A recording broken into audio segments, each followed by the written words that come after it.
Good morning बच्चों, welcome to our channel फंडा 5। प्यारे बच्चों, आज हम करने जा रहे हैं आपकी 11th क्लास की बुक हॉर्नबिल की poem number 1 a photograph which is written by Shirley Toulson. इसको हम पहले भी डिस्कस कर चुके हैं, लाइन बाय लाइन हम इसको डिस्कस कर चुके हैं। इसके वर्ड मीनिंग, पोएटिक डिवाइसेस को भी हम जान चुके हैं। आज हम करेंगे एनसीईआरटी बुक के कुछ क्वेश्चन आंसर्स और एमसीक्यूज। तो बच्चों चलते हैं पूनम गुप्ता मैम की क्लास में, देखें क्या चल रहा है वहां पर। Today we are going to discuss MCQs from the context and NCERT question answers from the poem a photograph. Discuss करते हैं एमसीक्यूज पोएम से। तो पहला ही क्वेश्चन जैसे बच्चे आप देख रहे हैं पूछा गया है, हु इज द पोएट और poetess of the poem a photograph. तो नाम से ही आपको पता होना चाहिए, फोटोग्राफ पोएम का नाम है which is written by Shirley Toulson. तो आपका आंसर हो गया A, Shirley Toulson. Question number 2, what is the poem a photograph about. A photograph poem किसके बारे में है। About poet's childhood memories, tribute to the poet's mother, poet's photograph, poet's father. तो यहाँ पे आपको क्लियर हो गया कि वो अपनी माँ को याद कर रही है बार बार। तो किसके बारे में है, tribute to the poet's mother. B question, what was the age of the poet's mother when the photograph was taken. कितने साल की थी मदर, 12 years ओल्ड। तो कौन सा पार्ट हो गया बेटा, सी पार्ट हो गया इसका। Now come to the question 4। Question 4, when did her mother die. उनकी माँ कब मर गई थी, कब उनकी डेथ हो गई थी। अगेन जब वो 12 साल की थी। तो जब उनकी मदर की डेथ हुई तब भी वो 12 साल की थी, और जो वो फोटो उनकी मदर देख रही है उसमें भी वो 12 साल की थी। Question number 5, how many people were in the photograph. Photograph में कितने लोग थे, 3 गर्ल्स। पार्ट हो गया इसका 5वें का B. Which material was the frame of the photograph made of. Photograph किसकी बनी हुई थी, कौन से मटेरियल की बनी हुई थी। कार्डबोर्ड, गत्ते की बनी हुई थी। Question number 7, who are on the both sides of a mother. Mother के दोनों साथ पे कौन था बच्चे, कजन्स बैटी एंड डोली, दोनों ने उनके हाथ पकड़े हुए थे। Question number 8, what are the 3 of them doing in the photograph. तीनों फोटोग्राफ में क्या कर रही थी, प्लेइंग, खेल रही थी बच्चे, पानी के ऊपर खेल रही थी वो। स्टैंडिंग बिसाइड हाउस, हाउस तो वहां पे था नहीं, हाथ उन्होंने पकड़े हुए थे। Holding hands and went for paddling, क्या कर रही थी बच्चों, डी, उन्होंने हाथ पकड़े हुए थे और पानी में चल रही थी। तो 8th का D. Question number 9, who took the photograph of her mother with her cousin. किसने फोटो ली, याद आ गया बेटा, हर अंकल। अब इसमें ज्यादा सोचने की जरूरत नहीं है क्योंकि आपको पता है हर अंकल, आपने जल्दी से देखा। तो बेटा कोई क्वेश्चन जो एकदम से आपको आता है ध्यान से देखना है और जल्दी से टिक कर देना है। Question number 10, what does terribly transient feet mean in the poem. तो पहला पार्ट में ही देखो, her feet represent the mother who change with time while the sea remain the same. कि माँ, जो फीट है वो जो माँ को रिप्रेजेंट कर रहे हैं, और जो चेंज हो गई है, पहले बच्ची थी फिर बड़ी हो गई, अब बूढ़ी हो गई और अब नहीं रही। और समुद्र अभी भी पहले भी वैसा था और अभी भी वैसा ही है। तो बेटा ये ए पार्ट इसका बिल्कुल ठीक हो गया पहली बार में ही। तो आंसर हो गया 10th का ए।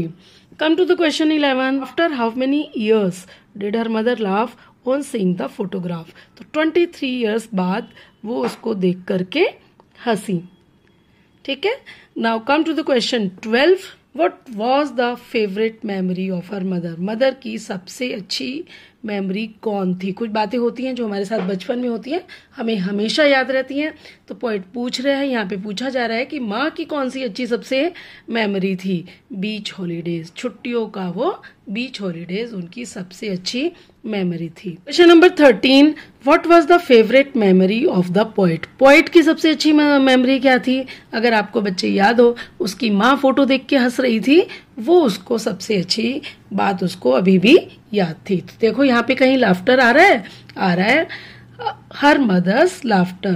तो ये ए भी ठीक लग रहा है, हर मदर्स मेमोरीज, अपनी माँ की यादें। लेकिन याद में भी कौन सी बात सबसे अच्छी थी, कौन सी मेमोरी अच्छी थी। तो बी, हर मदर्स लाफ्टर। तो ऐसे बहुत कंफ्यूजिंग से आते हैं, आपको लगेगा कि वैकेशन मेमोरीज भी ठीक है, मदर्स मेमोरीज भी ठीक है, चाइल्डहुड मेमोरीज भी ठीक है, लेकिन कौन सी मेन बात देख करके पोएट खुश हो रही थी, मदर्स लाफ्टर उसको याद आ रहे थे कि माँ फोटो देख के कैसे मुस्कुरा रही है। तो आंसर हो गया B.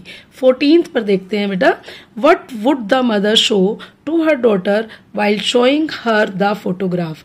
What would the mother show, mother अपनी बेटी को क्या दिखा रही थी जब वो फोटो देख रही थी। How her parents dressed her for the beach. तो ए हो गया 14th का A. To the question number 15, what is the meaning of the word re. Re word का क्या मतलब है। री का मतलब होता है ironic.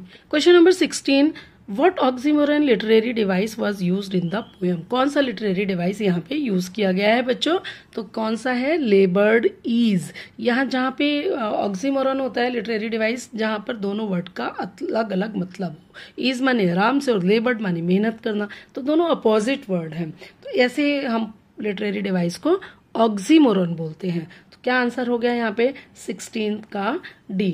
What epithet literary device was used in the poem. कौन सा एपिथेट लिटरेरी डिवाइस पोएम में यूज किया गया है, क्या है, टेरिबली ट्रांजिएंट। ठीक है, और अगर हम लिख देते ट्रांसफर्ड एपिथेट, तो ट्रांसफर्ड एपिथेट में हो जाता टेरिबली ट्रांजिएंट फीट, फीट और आ जाता है यहाँ पे। तो देख रहे हो बच्चों, थोड़ा थोड़ा सा डिफरेंस है कंफ्यूज करने के लिए, तो बहुत ध्यान से आपको पढ़ना है, सीखना है। Question number 18, how many phases were depicted in the poem by the poet. कितने फेज दिखाए गए हैं, 3 फेज दिखाए गए बेटा यहाँ पे। एक तो जब माँ छोटी थी, फिर बड़ी हो गई और अब उनकी डेथ हो गई। तो कितने फेजेस दिखाए हैं, 3, यानी कि बचपन दिखाया है, चाइल्डहुड, यंग एंड अब वो नहीं है। Question number 19, what was the last phase in the poem. Poem में लास्ट फेज क्या है, तीसरा जो फेज था उसमें माँ अब नहीं थी। Question number 18, how many phases were depicted in the poem by the poet. कितने दिखाए हैं, 3 फेसेस बच्चे दिखाए हैं कि जब वो बचपन में 12 साल की थी तो बीच पे थी, जब वो देख रही हैं, फोटो देख रही हैं 23 साल की थी, और अब वो जब इस दुनिया में नहीं है।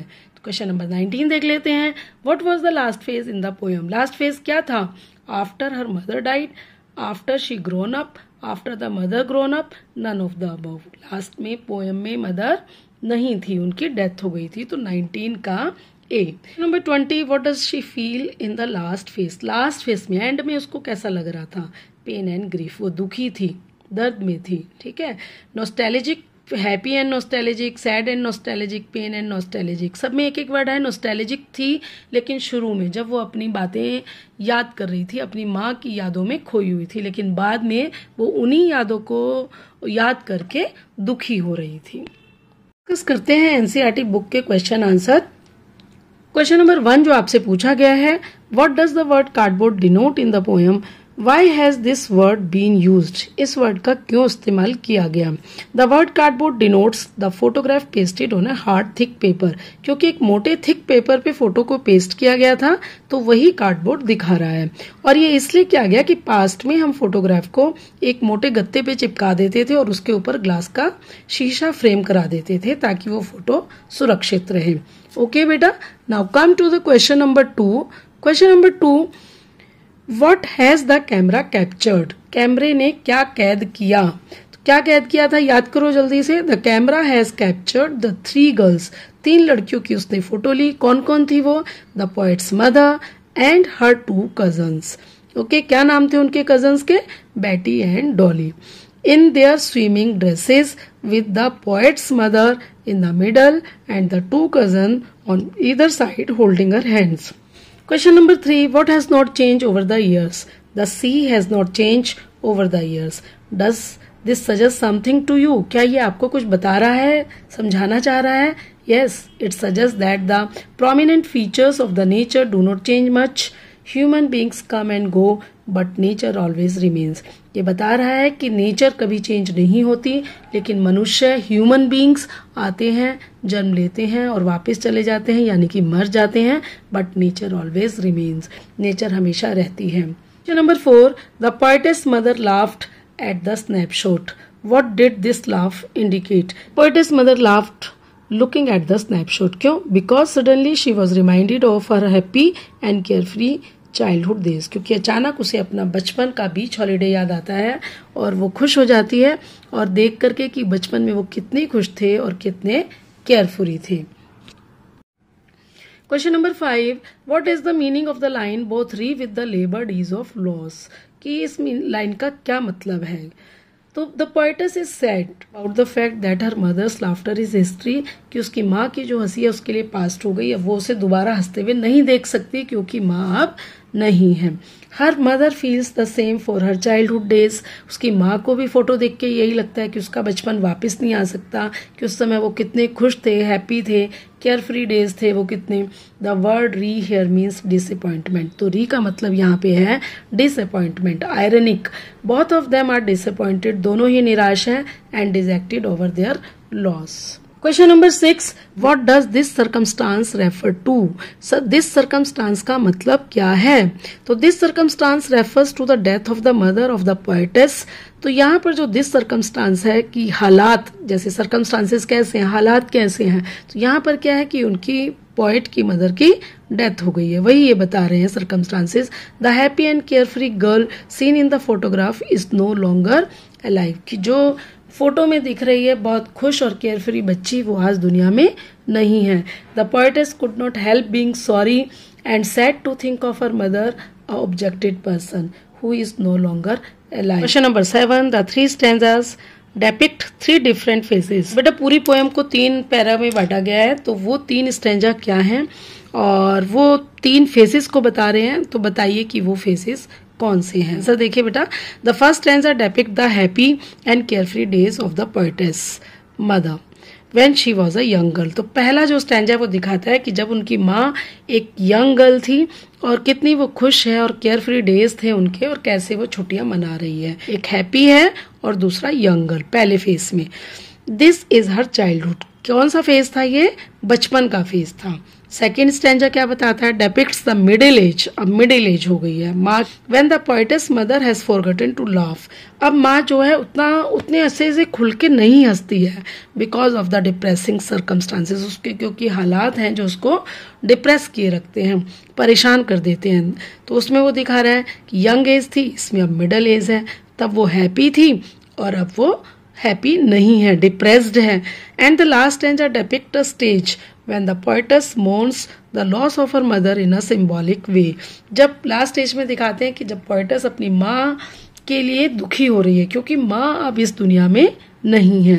The mother's loss is not only a physical one but one of her identity which leaves the poetess speechless, कि एक तो माँ प्रेजेंट नहीं है उसके पास और माँ से बच्ची की पहचान थी, तो ये सोच सोच करके पोएटेस जो है स्पीचलेस हो जाती है, कुछ बोल नहीं पाती है। तो बच्चे आज की वीडियो थी एनसीईआरटी बुक के क्वेश्चन आंसर और एमसीक्यू के ऊपर। वीडियो आपको अच्छी लगती है, हेल्पफुल है आपके लिए, तो चैनल को सब्सक्राइब करें, वीडियो को लाइक करें और शेयर करें, और कमेंट बॉक्स में लिख करके बताएं कि आपको वीडियो कैसी लगी। ओके बेटा, आपके कमेंट्स हमें मोटिवेट करते हैं कुछ और वीडियोस बनाने के लिए। Thank you, good bye.